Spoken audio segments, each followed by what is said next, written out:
Hello friends, welcome to the channel competition crackers.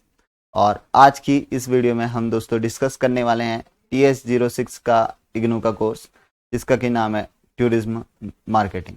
तो tourism marketing से related दिसंबर 2016 वाला paper हम इस वीडियो में एग्जामिन करेंगे।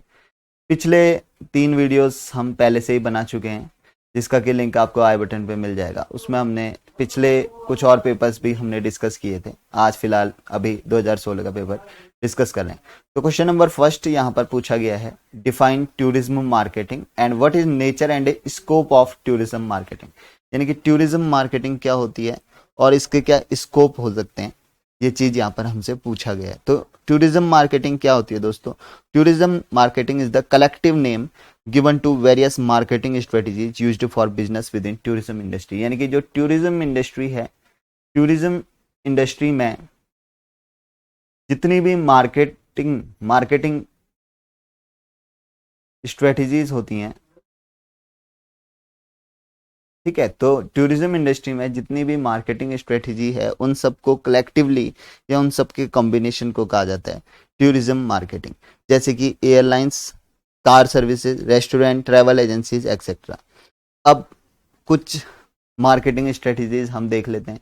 सबसे पहली जो मार्केटिंग स्ट्रेटेजीज है उसको कहते हैं लोकेशन मार्केटिंग।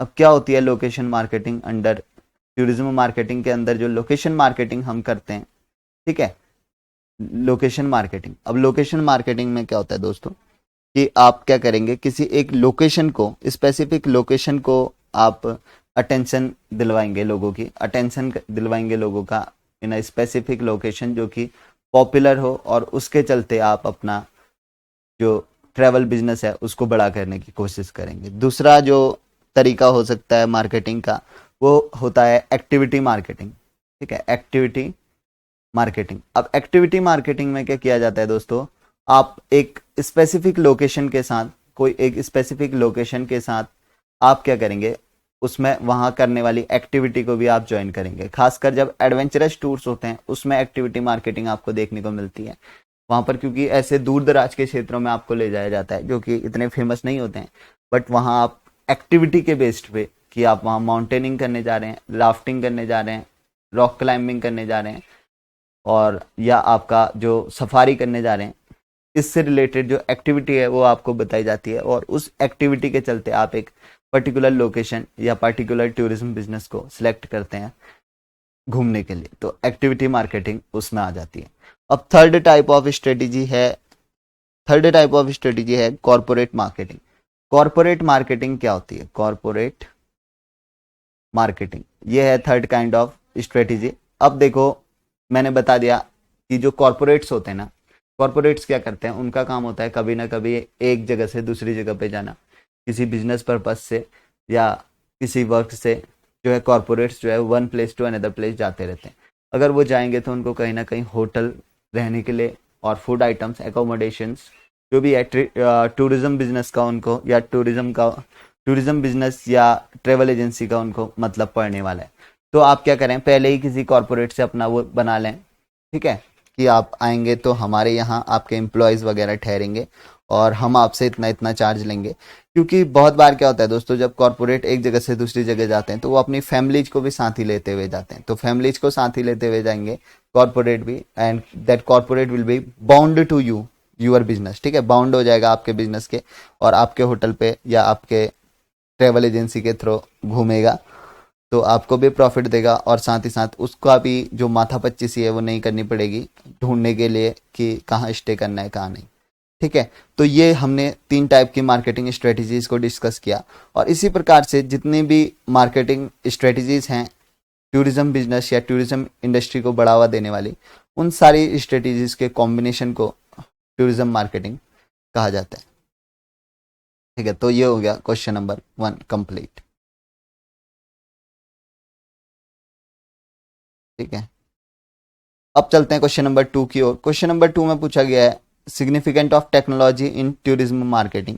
ये क्वेश्चन हम पहले ही, जब हमने जून 2019 वाला क्वेश्चन पेपर डिस्कस किया था दोस्तों, लेक्चर नंबर 1 में, तो उसका क्वेश्चन नंबर 4 था, जो सेम क्वेश्चन था, रिपीट हुआ हुआ क्वेश्चन है, बहुत ही इंपॉर्टेंट है, 3 बार रिपीट हो गया क्वेश्चन ये।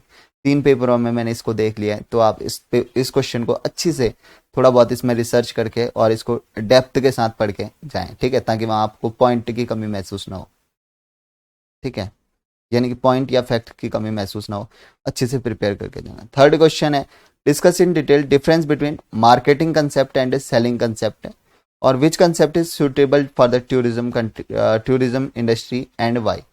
ठीक है, अब मार्केट सेलिंग कंसेप्ट क्या होता है दोस्तों, सेलिंग कंसेप्ट और मार्केटिंग कंसेप्ट को समझो। सेलिंग कंसेप्ट में क्या होता है कि आप क्या करते हैं, वॉल्यूम ऑफ प्रोडक्ट को कंटिन्यूअसली इनहेंस करते रहते हैं या कंटिन्यूअसली बढ़ाते रहते हैं, लेकिन आप ये गौर नहीं करते कि आपके कस्टमर को क्या चाहिए। आप सीधा वॉल्यूम ऑफ प्रोडक्शन या क्वांटिटी ऑफ प्रोडक्शन को बढ़ाने में विश्वास रखते हैं। कंज्यूमर को क्या कुछ अल्टरेशन चाहिए या कुछ सुधार चाहिए, उस पर आप गौर नहीं करते हैं जब, तो उसको कहते हैं आपका सेलिंग कंसेप्ट। वेयर एज अगर हम बात करते हैं मार्केटिंग कंसेप्ट की, मार्केटिंग कंसेप्ट में क्या होता है, आप जो प्रोडक्शन है, प्रोडक्शन टोटली डिपेंड करता है in the need of consumer, यानी कि जो कंज्यूमर को चाहिए वो आप उसे सर्व करें, जितनी क्वांटिटी कंज्यूमर को चाहिए उतना आप क्वांटिटी उसको तैयार करके दें। उस बारे में अगर हम सोच के काम करते हैं तो उसको मार्केटिंग कंसेप्ट कहा जाता है, यानी कि मार्केट की आवश्यकताओं को देखते हुए अपना प्रोडक्शन बैलेंस करना। इस टाइप के कंसेप्ट को मार्केटिंग कंसेप्ट कहा जाता है। और सेलिंग कंसेप्ट मीन्स आपको प्रोडक्शन करते जाना है, कंज्यूमर अपने आप उस चीज को ले लेगा। कंज्यूमर की नीड आपने नहीं देखने की, या कंज्यूमर की नीड देखने की या मार्केट को एनालाइज करने की आपको ज़्यादा ज़रूरत नहीं है। अगर मैं बात करता हूँ सेलिंग कंसेप्ट की, बेसिकली जो कुछ प्रोडक्ट्स हम यूज करते हैं, जैसे डेली यूज के कुछ प्रोडक्ट्स हैं, जैसे सोप है और हमारे टूथपेस्ट वगैरह हैं, उसके लिए आपको सेलिंग कंसेप्ट की ज़रूरत है उनके मैन्युफैक्चरर्स को, क्योंकि वो चीज़ आपको बनाते जानी है। कंज्यूमर को नीड वगैरह आपको उसमें नहीं करना है, कोई ना कोई आपका वो ले लेगा, आपको बस वॉल्यूम ऑफ प्रोडक्शन को बढ़ाने में ध्यान देना है।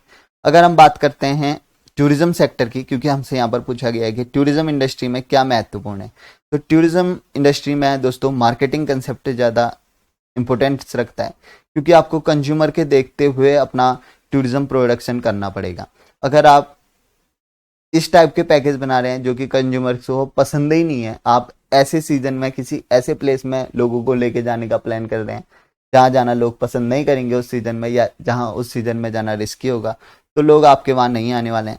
तो आपको सबसे पहले कंज्यूमर की नीड समझनी होगी और उसके हिसाब से अपने पैकेज वगैरह या जो भी आपका डेस्टिनेशन पॉइंट होगा उसको तय करना होगा। तो टूरिज्म इंडस्ट्री में मेरे अकॉर्डिंग मार्केटिंग कंसेप्ट ज़्यादा इंपॉर्टेंट रहेगा। ठीक है, पूरा डिस्कस कर दिया हमने विथ रीजन। ठीक है, अब चलते हैं क्वेश्चन नंबर 4 की ओर। क्वेश्चन नंबर 4 में पूछा गया है example of role of FM tools and excellent marketing tool. तो एफएम टूल्स के बारे में मैं पिछली वीडियो में आपसे डिस्कस कर चुके हैं। ठीक है, आप पिछली वीडियोस में जाके देख लेना। मेरे ख्याल से एफएम वाला ये फेमिलियर टूर्स हम जिसको कहते हैं, जिसमें कि जो वो स्पॉन्सरशिप टाइप की प्रोवाइड की जाती है टू द मीडियोकर्स और जो ट्रेवल एजेंट्स होते हैं। अगर आपने नहीं देखा है तो पिछली किसी वीडियोस में आप जाके देखना। मेरे ख्याल से आंसर नंबर 10 है ये। आंसर नंबर 10 का फर्स्ट पार्ट, 2 पार्ट थे उसमें, फर्स्ट पार्ट है ये मेरे ख्याल से दिसंबर 2017 वाली वीडियो, यानी कि आपको लेक्चर नंबर 3 में आपको ये मिल जाएगा। लेक्चर नंबर 3 का कंसेप्ट है एफएम का। फिर है what are the 3 main distribution channel of travel and tourism marketing, explain each briefly. ठीक है, तो ये चीज़ भी हम डिस्कस कर चुके हैं। 3 चैनल ऑलरेडी हम डिस्कस कर चुके हैं, ये 3 के 3 चैनल। आई थिंक यही दिसंबर 2017 यानी कि लेक्चर 3 में क्वेश्चन नंबर 1 या पिछली किसी वीडियो में हम ये 3 डिस्ट्रीब्यूशन चैनल को हम डिस्कस कर चुके हैं दोस्तों। ठीक है, तो रिपीटेड क्वेश्चन है ये दोनों, 4th और 5th मोस्ट इंपोर्टेंट बन जाते हैं। अच्छे से इनको देख के जाइए और अच्छे से इनकी तैयारी करके जाइए। इंपॉर्टेंट मैं आपके लिए लिख रहा हूँ इसमें। ठीक है, ऐसा नहीं हो कि ये वाला क्वेश्चन आना ही आना है और आपके पास वहाँ पर पॉइंट की कमी हो जाए, ऐसा नहीं होना चाहिए। इनको अच्छे से प्रिपेयर कर लो। फिर क्वेश्चन नंबर 6 है explain the significance of the following. तो मार्केट सेगमेंट क्या होता है और सीजनल मार्केटिंग क्या होती है, दोनों चीज़ हम ऑलरेडी डिस्कस कर चुके हैं दोस्तों। अगर मैं बात करूं तो मार्केटिंग सेगमेंट हमने डिस्कस किया था जून 2019, यानी कि हमारा लेक्चर नंबर 1 में आप चले जाएंगे TS06 वाले के, जिसमें कि हमने जून 2019 का पेपर सॉल्व किया था। उसमें ये चीज़ हमने देखी थी मार्केटिंग सेगमेंट। और सीजनल मार्केटिंग का दोस्तों हमने जो देखा था सीजनल मार्केटिंग जो हमने देखी थी दोस्तों, सीजनल मार्केटिंग हम डिस्कस कर चुके हैं दिसंबर 2017, यानी कि लेक्चर नंबर 3 में अगर आप जाएंगे, जिसमें कि दिसंबर 2017 का पेपर किया था, उसका क्वेश्चन नंबर 7 का पार्ट बी आप देखेंगे। 2 पार्ट थे क्वेश्चन नंबर 7 के, ए और बी वाला पार्ट सीजनल मार्केटिंग ही था। इसमें भी देखो टिक टू क्वेश्चन नंबर 6 का बी वाला पार्ट बन के ये आ गया। तो इम्पोर्टेंट क्वेश्चन, ठीक है। अब आप लोग पूछते हैं कि इम्पोर्टेंट क्वेश्चन कौन कौन से हैं, जो रिपीटेड हो रहे हैं क्वेश्चन वो इम्पोर्टेंट है, उनको आप इस तरीके से बना के जाइए कि वहां पर बिल्कुल पॉइंट की कमी ना हो, A to Z सब आपको आ जाए। तो क्वेश्चन नंबर 6 भी आपका रेडी हो गया। अब चलते हैं क्वेश्चन नंबर 7 की ओर। क्वेश्चन नंबर 7 में आपसे पूछा जा रहा है, क्या पूछ रहा है क्वेश्चन नंबर 7 में वो देख लो। Discuss the role of travel agencies and tour operators in marketing of events. ये भी हम पहले ही डिस्कस कर चुके हैं, जून 2019 वाला जो पेपर हमने डिस्कस किया था, लेक्चर नंबर 1 में आप चले जाइए TS06 के, ठीक है। और उसका क्वेश्चन नंबर 10 उठा लीजिए, सेम क्वेश्चन, ट्रैवल एजेंसी का क्या रोल है। मैंने बताया था कि किस तरीके से जो ट्रैवल एजेंसीज हैं वो आपका टूर जो है या आपका पैकेज जो है बना के देती हैं, आपके ट्रैवलिंग से लेके आपके डेस्टिनेशन तक पहुंचने तक। आप और ये सारे लेक्चर आपको आई बटन पे मिल जाएंगे, या अगर आई बटन पे नहीं मिल पा रहे हैं आपको तो इस वीडियो को एंड होने देना। एंड होते ही आपको एक स्क्रीन नजर आएगी जिसमें आपको सब्सक्राइब बटन और उसके बगल में पूरी की पूरी प्लेलिस्ट आपकी खुद ब खुद आ जाएगी। उस प्लेलिस्ट में क्लिक करके आप सारी की सारी 4 वीडियोस देख लेना और आपका सारा का सारा काम हो जाएगा दोस्तों, ठीक है। 4 वीडियोस बनी हुई हैं, ये लेक्चर नंबर 4 है, इससे पहले 3 लेक्चर बने हुए हैं, वो सारे आप देख लेना आई बटन पे, या इस वीडियो के एंड होते ही आपको अपने आप आ जाएगी वो एंड स्क्रीन, ठीक है। थोड़ा पेशेंस बना के रखना। और अब चलते हैं, which forms of sales promotion are more effective in getting guest to try new product और सर्विसेज इन अ होटल। अब ये कह रहा है कि होटल के लिए, होटल में या आप होटल सेक्टर के लिए या हॉस्पिटैलिटी सेक्टर के लिए क्या ऐसा कर सकते हैं, क्या ऐसे सेल्स प्रमोशन यूज कर सकते हैं ताकि जो ज़्यादा से ज़्यादा कस्टमर्स हैं वो आपके पास आएँ। तो कुछ स्ट्रेटजीज देख लेते हैं जिससे कि आप प्रमोशन कर सकते हैं होटल का। तो promotion method for hotel, promotion method for hotel, ठीक है। होटल के लिए आप क्या क्या प्रमोशन मेथड का यूज कर सकते हैं। First method is selling coupons या प्रोवाइडिंग द कूपन्स और sponsorship to the sellers consumers. उनको आप कुछ कूपन्स डिस्काउंट वगैरह आप दें ताकि ज़्यादा से ज़्यादा लोग आपके होटल के प्रति प्रभावित हों और कूपन मिला है करके आपके होटल में वो खुद ब खुद आ जाएंगे। दूसरी स्ट्रेटेजी जो आप कर सकते हैं, ब्रांड अवेयरनेस। ब्रांड अवेयरनेस मतलब कि आप अपना जो होटल का नाम है उसको एडवर्टाइज कराइए जिससे कि वो नाम लोगों के दिमाग में पहले से ही छपा हुआ हो और उसका नाम सुनते ही लोगों को उसमें जाने की होड़ मच जाए। थर्ड है डिस्काउंट स्टोर। डिस्काउंट स्टोर या आप डिस्काउंट प्रोवाइड कर सकते हैं अपने कंज्यूमर्स को, या जो डेली बेसिस पे, रेगुलर बेसिस पे आपके जो कस्टमर्स आते हैं उनको आप अच्छा खासा डिस्काउंट दे सकते हैं, और जो पहली बार आपके पास आया है उसको आप डिस्काउंट दे सकते हैं। और referral code system, fourth referral code system, referral system आप कर सकते हैं, यानी कि आपके रेफरल से कोई आएगा तो उसको भी कुछ % डिस्काउंट और आपने भेजा है जिसने उसको भी कुछ डिस्काउंट। फिफ्थ हो सकता है दोस्तों प्रमोशन थ्रो बिग सेलिब्रिटी। जो सेलिब्रिटीज हैं हमारे सो कॉल्ड सेलिब्रिटीज हैं उनके थ्रू आप क्या करो, प्रमोशन कराओ। सेलिब्रिटीज को बुलाओ अपने होटल में, उनसे ब्लॉगिंग वगैरह, ब्लॉगिंग शूट करवाओ और अपने होटल का प्रमोशन कराओ। तो ये सारी स्ट्रेटजीज हो सकती हैं किसी भी होटल को प्रमोट करने के लिए या होटल के प्रोडक्ट सर्विसेज को बताने के लिए। अब ऐसा नहीं कि होटल के नेगेटिव पॉइंट कोई बंदा बता के जाए, पॉजिटिव पॉइंट उसने बताने हैं, ठीक है। तो इस तरीके की विधि और भी आप सोच सकते हैं। फिर है question number 9, elaborate the steps involved in the designing and printing of tour brokers. Tour brokers क्या होते हैं दोस्तों?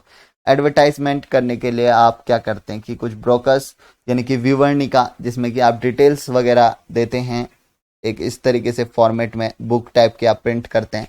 विवरणिका होती है जिसमें कि आपके पूरे बिजनेस का या आप जिसका भी प्रमोशन करना चाहते हैं उसका पूरा डिस्कशन होता है, उसको हम ब्रोकर्स कहते हैं। तो हिंदी में ब्रोकर्स का मीन्स होता है विवरणिका।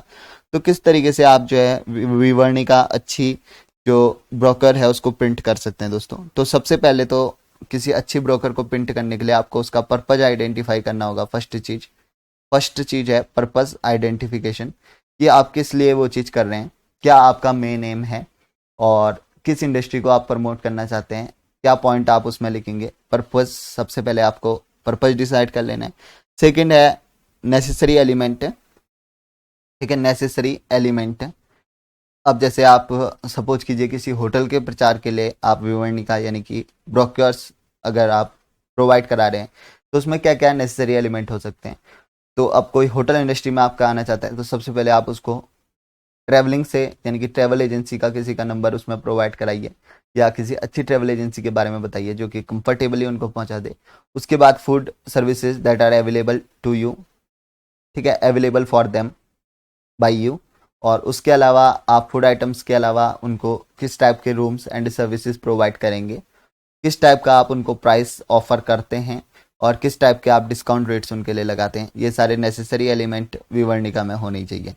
फिर है पॉइंट नंबर 3, आप आइडियाज़ को इम्प्लीमेंट कर सकते हैं, डिफरेंट डिफरेंट आइडियाज़ सोच सकते हैं और आप उसको स्केच कर सकते हैं उसमें। फिर है फोर्थ, अच्छा क्वालिटी का जो पेपर है उसको आप उसमें लगाइए, गुड क्वालिटी। ऐसा नहीं कि आपकी जो विवरणिका है या ब्रोकर है एकदम घटिया क्वालिटी की है कि लोग उसको देखना ही पसंद ना करें। तो अच्छी क्वालिटी का मटेरियल में आप उसको दें, ऐसा ना हो कि इस टाइप के पेपर में आप उसको छाप के दे रहे हैं जो लोगों के हाथ में आते ही गल जाए। तो ऐसा पेपर नहीं होना चाहिए, गुड क्वालिटी का होना चाहिए, थोड़ा प्रीमियम फील देने वाला होना चाहिए। प्रीमियम फील देगा तो लोगों को लगेगा कि आपका होटल भी प्रीमियम फील देगा, ठीक है। फिफ्थ है, आप क्या कर सकते हैं, अच्छा डिटेल्स लिखें, उसमें स्पेलिंग मिस्टेक्स, ग्रामर मिस्टेक्स ना करें, किसी प्रोफेशनल से उसको लिखवाएं और अच्छी डिटेल्स उसमें डालें और कुछ अच्छी तस्वीरें जो कि एचडी क्वालिटी में हो, एचडी क्वालिटी पिक्स उसमें आप डालें।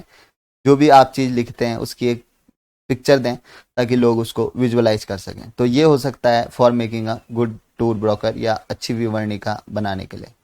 और टूर और डेस्टिनेशन पॉइंट आप सेट करें और जो पिछले कस्टमर्स हैं जो आपसे हैप्पी हैं उनके फ़ोटोज़, उनकी रिव्यूज़ वगैरह भी आप प्रोवाइड करा सकते हैं अगर उनको उससे कोई परेशानी नहीं है तो।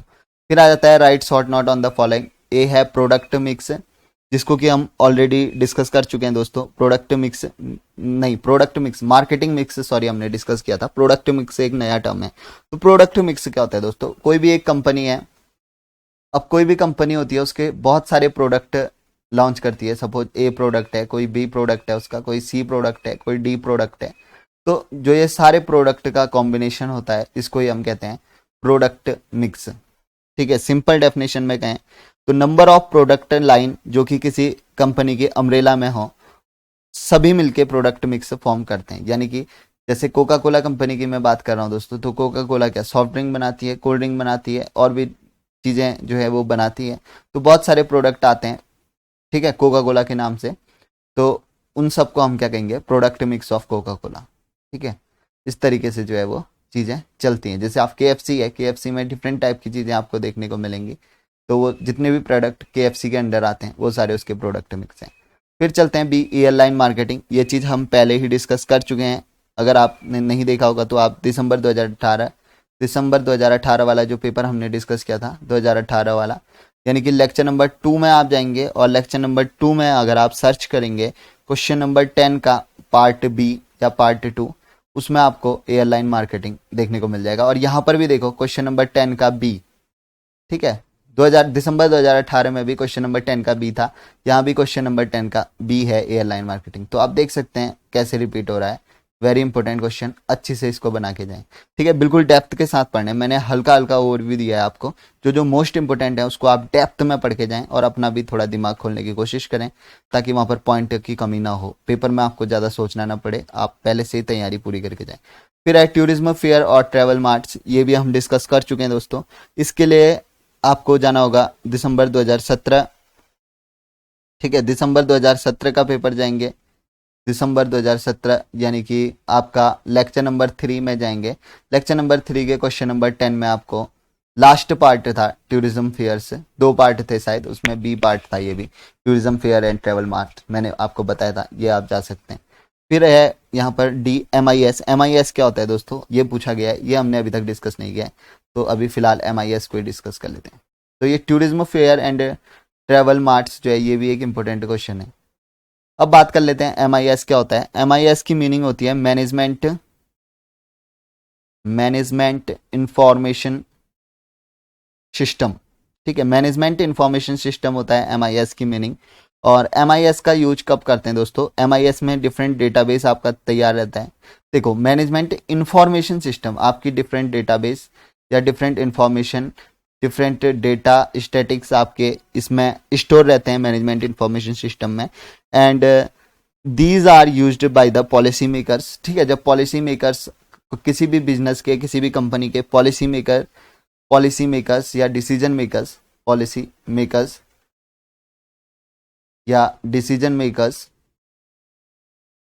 मेकर कोई भी डिसीजन या पॉलिसी बनाते हैं तो उस टाइम पे इसका सहारा यानी कि मैनेजमेंट इंफॉर्मेशन सिस्टम का सहारा लिया जाता है। मैनेजमेंट इंफॉर्मेशन सिस्टम को एनालाइज किया जाता है और उसके बेसिस पे कोई भी पॉलिसी बनाई जाती है। और मैनेजमेंट इंफॉर्मेशन सिस्टम में सारे स्टैटिक्स, सारे डेटा, सारे प्रॉफिट, सारे लॉसेस, ठीक है, सारे कस्टमर के नेम और उनकी क्या पोटेंशियल है, आपके कस्टमर्स का किस तरीके की मार्केट में मार्केटिंग चल रही है, वो सारा का सारा इसमें इंफॉर्मेशन रहता है। ठीक है, पूरा का पूरा इंफॉर्मेशन सिस्टम का मैनेजमेंट होता है MIS। और इसको एनालाइज करना बहुत ही ज़रूरी होता है, तब आप मार्केट की जो नीड है उसको समझ सकते हैं और इस हिसाब से अपना प्रोडक्ट लॉन्च कर सकते हैं या अपना उसको बिजनेस एक्सपेंशन कर सकते हैं उसके बेसिस पे। तो ये सारे के सारे इंपॉर्टेंट टर्म है यहाँ पर, ये सारे के सारे लगभग इंपॉर्टेंट है, अच्छी से इनको बना लेना। ठीक है दोस्तों, तो इसी के साथ हमने 4 प्रीवियस ईयर पेपर डिस्कस कर चुके हैं, यानी कि 40 क्वेश्चन हम यहाँ पर डिस्कस कर चुके हैं दोस्तों। ऑलराइट, तो 40 क्वेश्चन इसमें हम डिस्कस कर चुके हैं।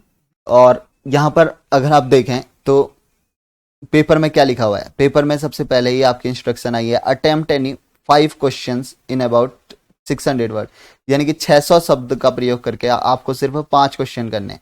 जो भी आपका क्वेश्चन पेपर आएगा उसमें अभी इसके ये 2017 के पैटर्न के हिसाब से आपने सिर्फ 5 क्वेश्चन करने हैं और हमने टोटल कितने 40 क्वेश्चन डिस्कस कर लिए हैं। तो आप सोच सकते हैं दोस्तों, इन 40 में से आपके क्वेश्चंस इसमें आराम से फंस जाएंगे या रिपीट जरूर होंगे। ठीक है, इतने क्वेश्चन तो 5 क्वेश्चन तो रिपीट होंगे इन 40 क्वेश्चन में से। तो आप मान के चलिए कि आपकी तैयारी लगभग पूरी हो गई है। अच्छे से इनको रिवाइज कर देना। और अगर आप एग्जाम देने जा रहे हैं तो वीडियोस को एक बार फिर से देखते हुए जाना। ठीक है, वीडियोस को आप रिपीटेटिवली चलाना, इससे ही आपका रिवीजन एक प्रकार से हो जाएगा। और जो मैंने इंपॉर्टेंट क्वेश्चन या रिपीटेड क्वेश्चंस हैं उनको आप अच्छे से डिटेल में पढ़ के जाना। ठीक है, थोड़ा बहुत पॉइंट, ताकि पॉइंट की कमी ना हो, एग्जाम में सोचना ना पड़े, क्योंकि एग्जाम में या तो सोचा ही जा सकता है या लिखा ही जा सकता है। ठीक है, तो पहले से ही अगर आपने पॉइंट आपके दिमाग में तय है तो फटाफट आपको याद आते जाएंगे और आप लिखते जाएंगे, वरना सोचने में ही आपका बहुत ज़्यादा टाइम वेस्ट हो जाएगा। तो फिलहाल इस वीडियो में इतना ही देखते हैं दोस्तों। और इसी के साथ साथ जो TS6 था उसका पूरे के पूरे 4 पेपर हमने उसमें देख दिए हैं। 40 क्वेश्चन आपके बिल्कुल अच्छी तरीके से मैंने कवर कर लिए हैं, एक कंसेप्चुअल बेसिस पे आपको बता दिया है, ताकि अगर आपको वहाँ सोचने की भी जरूरत पड़े तो आप उसके हिसाब से सोच लें। कंसेप्ट आपके दिमाग में होगा तो पॉइंट आप निकाल सकते हैं अपने दिमाग में सोच के। कंसेप्ट ही नहीं पता होगा उसका तो फिर कोई पॉइंट आपके काम नहीं आने वाले हैं, अपने मन से लिखेंगे और उसको गलत कर देंगे। ठीक है, तो सारे के सारे कंसेप्ट मैंने आपको बता दिए हैं। आई होप कि आपकी हेल्प हुई होगी दोस्तों। अगर हेल्प हुई है इस पूरी सीरीज से या इस लेक्चर से तो आप वीडियो को लाइक कर सकते हैं। कमेंट करके जरूर बताना कैसा लगा आपको ये लेक्चर या हमारी ये सीरीज, हमारा एफर्ट। और इसी के साथ साथ ही शेयर कर देना विद अदर फ्रेंड। और don't forget to subscribe the channel. Finally इस वीडियो में इतना ही। Thank you for watching the video. Meet you in next lecture. Till then, जय हिंद, जय भारत।